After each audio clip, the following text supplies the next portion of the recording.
I maintain that political and public work is deeply shaped by unseen trauma. In this video, I want to discuss how a lot of people are affected by trauma and dissociation, which leads them to unhealthily and unconstructively engage or not engage with the world.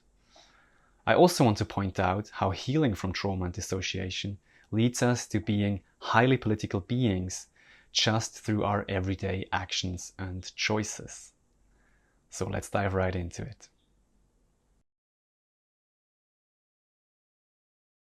What we call the political arena today, I perceive most often as a playground for the ego, the so-called ego, where the things that are being done are more about keeping up an air of importance, about posturing, and about fighting for or against something, instead of the actual relationship work, the actual and honest relationship work that I think would be needed in order to create sustainable change and personal growth for everyone involved. On the other hand, I can see that a lot of people are completely disengaged from the world of politics or from their relationship with the world at large, not because they don't want to see change or because they don't want to be heard with their wants and needs, but because they feel like nothing they could do or say would change anything about what's happening or what's going to happen. And so I could say I can see roughly two groups that are massively impacted by trauma and dissociation in their worldview and the way they perceive the things that are going on. On the one side, we have people who are highly emotionally invested in political work. These people often experience the world as a place in urgent need for change, perceiving everything, or at least some things, as disasters that need to be fixed immediately. They might even feel in a kind of life and death struggle, being the ones who are rising up to the challenge to save the day for everyone involved. The concern, the care, and the emotions of these people is of course real, or are of course real and genuine. The problem here, or the way that trauma actually shows itself, is the lost connection to the sense of self and their internal safety.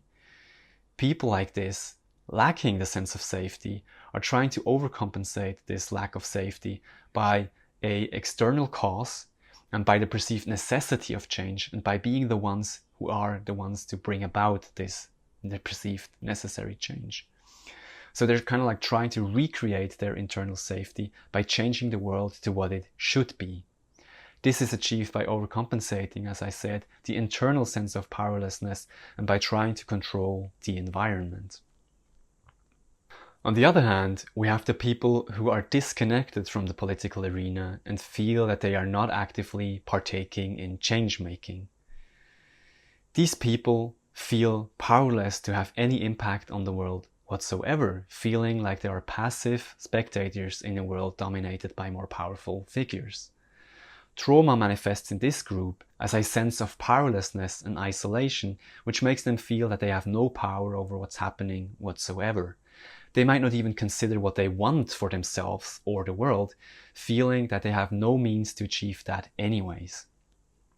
These two groups, the people being highly invested in political work and the ones withdrawn from it, share a common thread in their experience, which is dissociation stemming from trauma. Whether it leads them to fight for change or withdraw from it completely, the underlying emotional wounds, which is trauma and dissociation, are actually shaping their actions. So let's look at trauma, what it is and what it does to us. What does it feel like on a subjective level when we've experienced trauma, and how does that shape our worldview? Trauma and the dissociation that comes with it have a huge impact on our subjective experience, the way that we perceive things, ourselves and the world, other people. Dissociation means that we are moving away from registering ourselves, sensing ourselves, because through a certain experience there is now too much pain there to be registered. So feeling ourselves in this situation would mean feeling the pain. And when our nervous system is getting overwhelmed by a certain situation, this overwhelm leads us to leave us and push the overwhelm, the things that we can't handle with our nervous system, push that into the subconscious mind, no longer feeling it. So we're kind of like losing connection to aspects of ourselves because of too much pain. So this is actually a protection mechanism that helps us to live through severe stress and through experiences where we are in unhealthy environments and we can't do anything about it. Most often this happens during our childhood when developmental needs aren't being met and we are cutting our awareness of those needs. We are dissociating away from those needs. We no longer register these needs and the pain of these needs not being met in order to be able to keep on growing as individuals. So this is actually a genius mechanism of our nervous system to help us go through situations and keep functioning in situations that are actually breaking us apart inside. But if we cannot heal from these experiences and come out of trauma and dissociation again and process the pain and the unprocessed feelings that are there, as soon as the environment allows that, we are stuck in an experience that is characterized by these 4 qualities.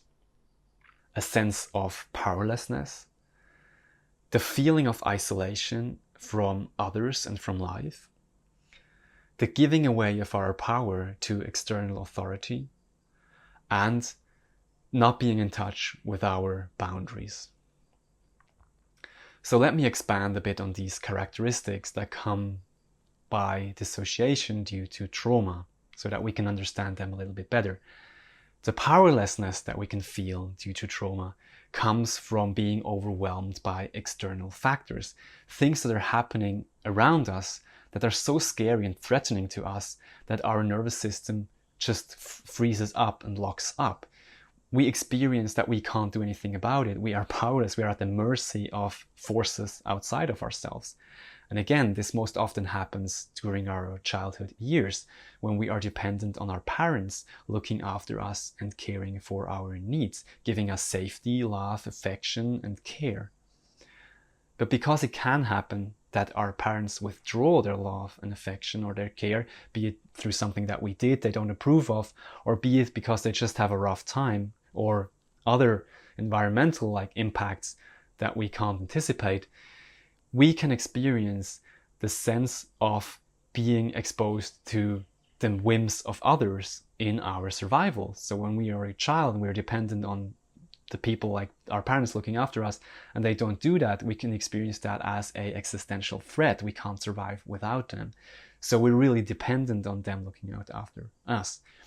And if we experience them not doing this, this can be stuck in our nervous system. And even as adults later on, if we don't process this and move out of the dissociation and the trauma again, we keep on projecting this sense of powerlessness onto the world and other people, feeling like other people have it in their power to decide about our existence.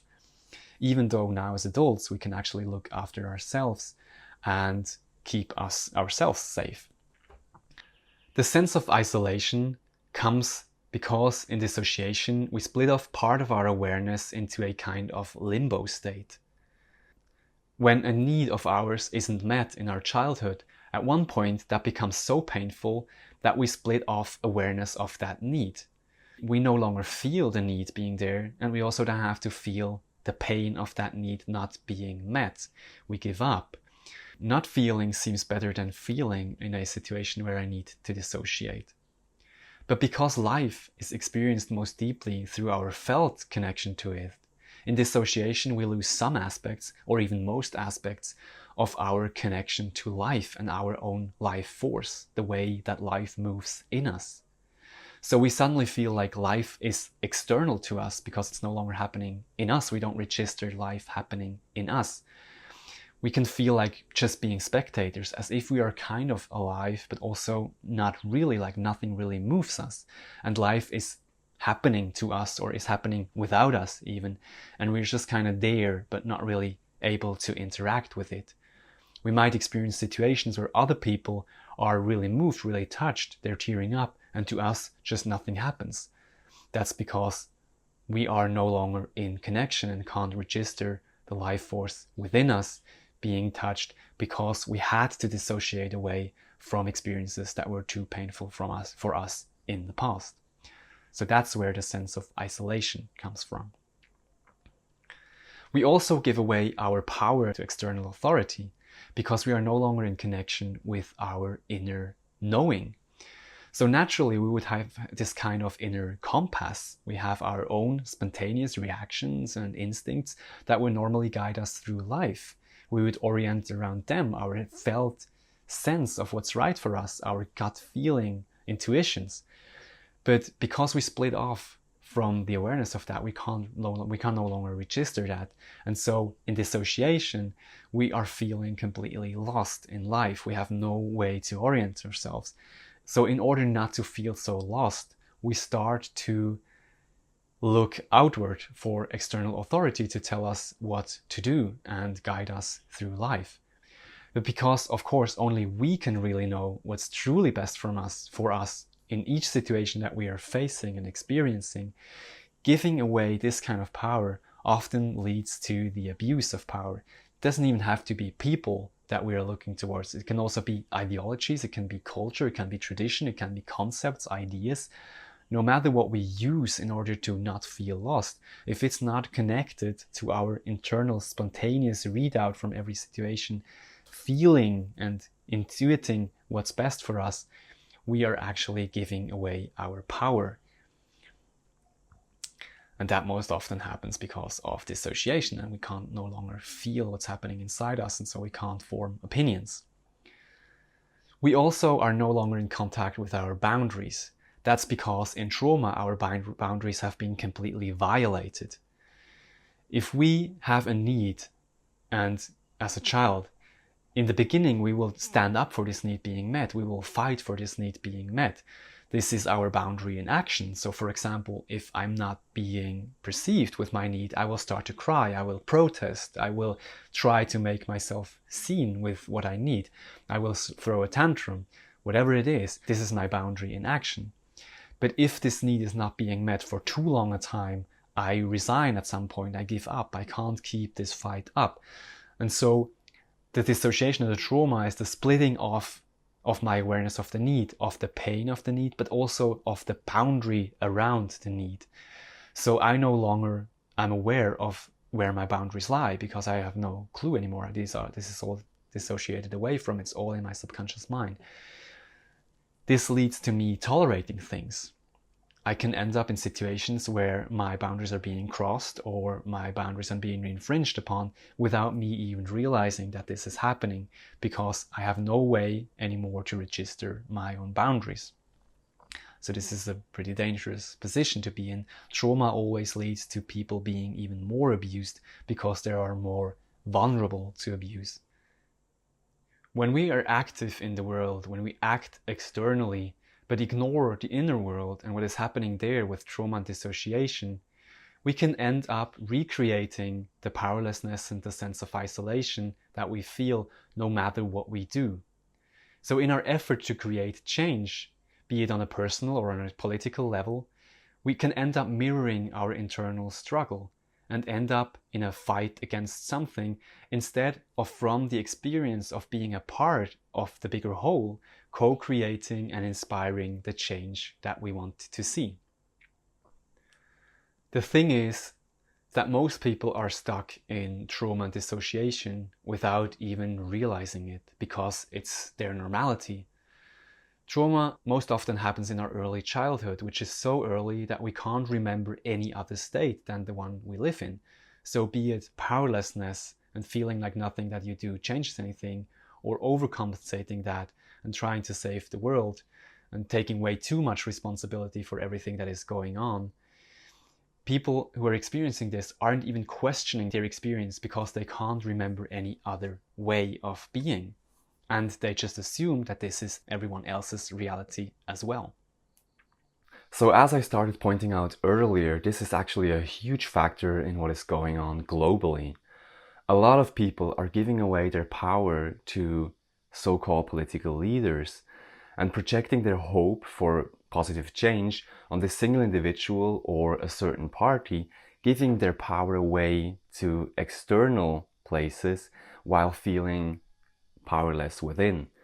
And other people are taking the power and overcompensating their own sense of powerlessness with a kind of savior identity and covering up their lack of existential safety with the story of being the ones to create the new, better world of tomorrow.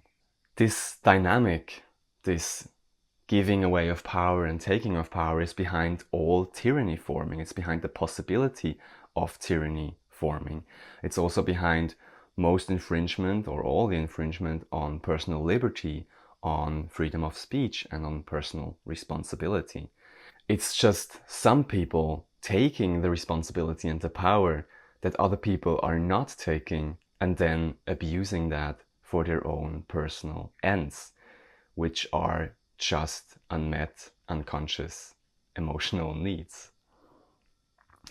But nobody can take the responsibility that is yours and do a good job at it. So it's not that we have the wrong people in power. It's actually that we have to take back the responsibility and the power over our own lives and not allow anybody else to decide for us. This is mainly done, as I try to outline in this video, through healing from our trauma and moving out of dissociation, coming back into contact with ourselves and being able to sense within what is best for us and make our own choices and decisions and act from our gut feeling. And so by pointing out these qualities that we can find in people who are affected by dissociation and trauma, I'm also trying to give a certain reference point so that you can look at your own experience and see if that fits for you, or you can use it as a lens to look at what's happening in the world and get a different perspective on what might be happening on a subconscious level. And what are the driving forces behind of a lot of things that are being done on the political stage that are mainly not constructive. And so now I also want to point in the direction of healing. We can actually heal from trauma and move out of the dissociation again and experience safety, interconnectedness, and claim healthy responsibility again for our personal lives. Not by exclusively focusing on the external world, trying to change that, or by withdrawing from it, but actually by focusing on our internal world and coming back into healthy control of our immediate experience. So let's look at how that can look like when we heal from trauma. What happens? When we heal from our trauma, be it through therapy, coaching, contemplation, self-compassion, or any other means that fits for you, we can move out of dissociation and start processing our emotional pain and the unmet needs from the past, meaning that we integrate them and start to be able to express our needs and actually fulfill them, re-nurturing or reparenting ourselves and fulfilling the holes, so to speak, in our emotional makeup. By doing this, we reclaim our sense of integrity and safety. We can get back in touch with who we really are, what we want, and what we need. And the feeling of powerlessness diminishes. Even by being in touch with what we want, we feel more empowered because now we know, compared to not knowing what we want and being completely afloat in life and lost because we have no means to orient ourselves around. We start to fill the space that we inhabit with our own meaning making and start to choose based on everything that we know, but especially on what we feel to be the right thing for us in any given moment. We start to lead our lives not from what other people or tradition tells us to do, but from in the moment spontaneous sensing what moves our internal life force, or by listening to how life wants to express itself through us, so to speak.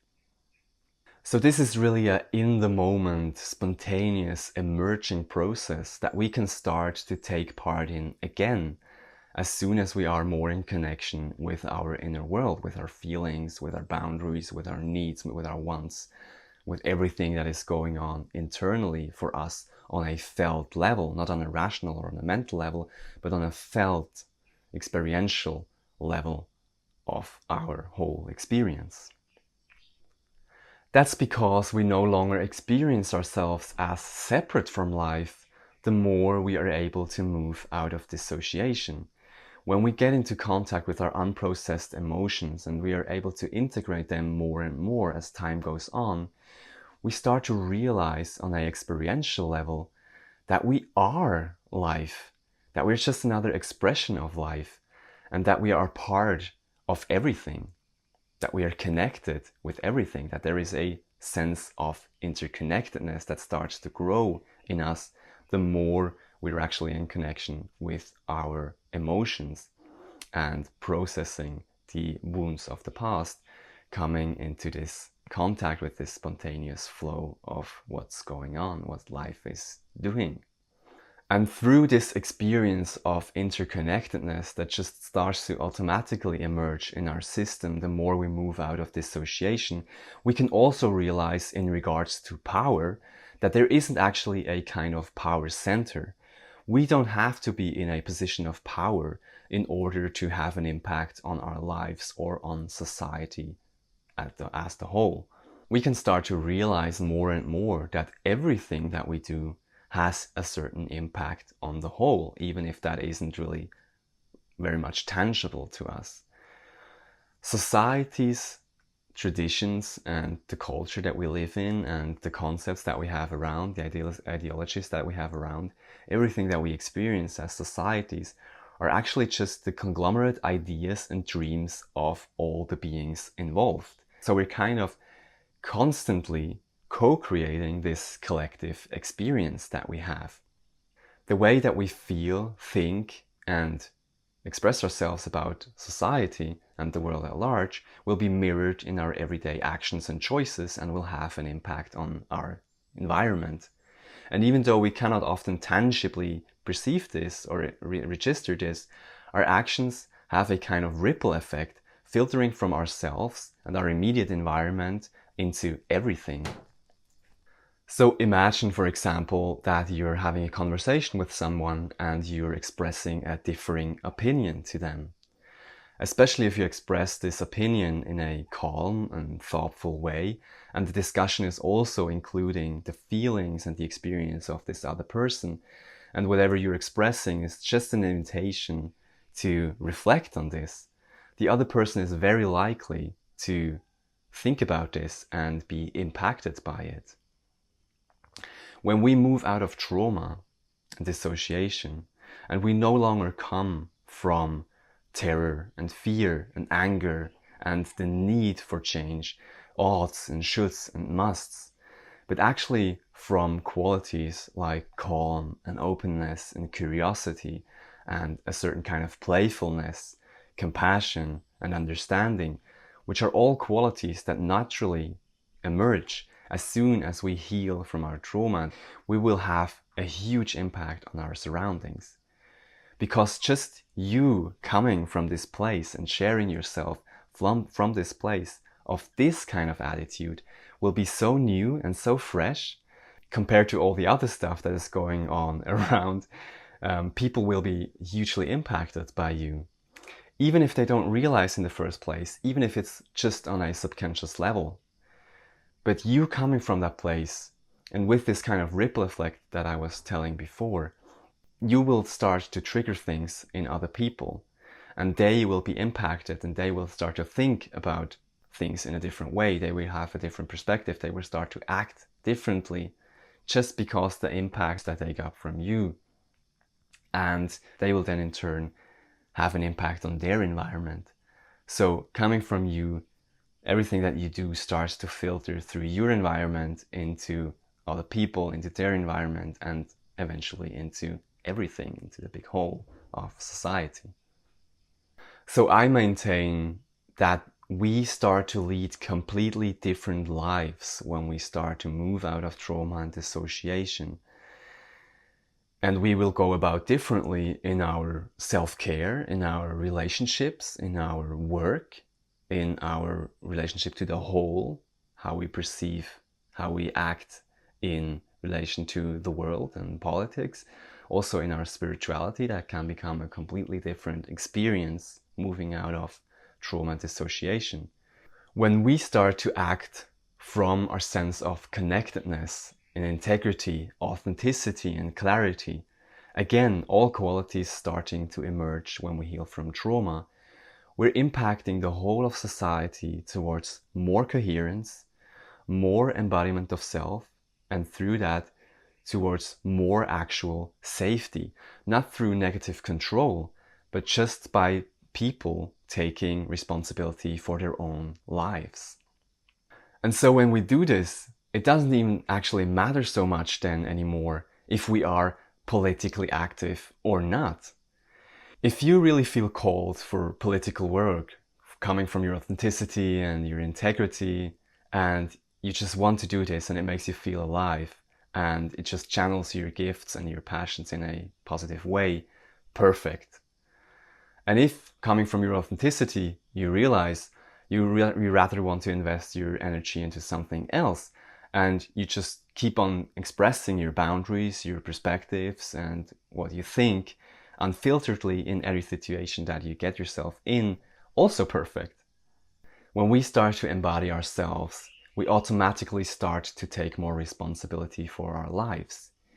Even already in the wanting to look at our dissociation, for example, even already in the realizing, oh, I am in dissociation, or I am in trauma, I am feeling like nothing that I do has an impact, or I am feeling like I have to take too much responsibility and save the world, for example.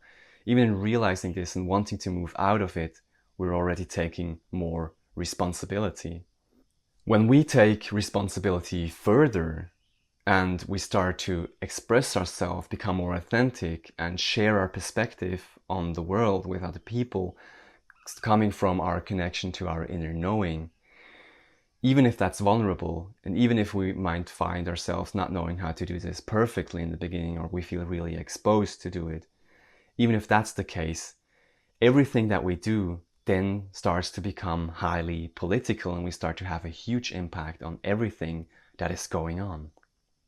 That's because we are again in connection with the spontaneous and emergent flow of life force, and we are making new decisions, creating new opportunities, pathways, and possibilities for ourselves and others.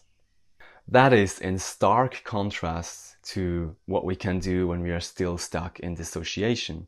When we are still in dissociation, we are not in connection with our own creativity, our unique ways to deal with things, and we are not in connection with our ability to innovate and come up with new ideas and new possibilities to go about things.